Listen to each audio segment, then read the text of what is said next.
Hello everyone. Today I'm going to explain how a non-electrical manual breast pump works and how to use it correctly. This is a manual breast pump, which means it does not use electricity or batteries. It is powered completely by hand, making it quiet, portable, and easy to use anytime, anywhere. Let's talk about how it works. The soft silicone breast cup is placed gently over the breast to create a comfortable seal. When you squeeze the handle with your hand, it creates gentle suction. This suction helps express breast milk naturally, similar to a baby's nursing rhythm. To use the pump, first make sure all parts are clean and assembled properly. Sit comfortably and relax. Place the cup over the breast, ensuring a good fit. Slowly squeeze and release the handle in a steady rhythm. There's no need to rush, gentle and consistent pressure works best.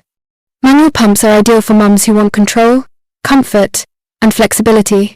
They're easy to clean, lightweight, and perfect for travel or occasional pumping.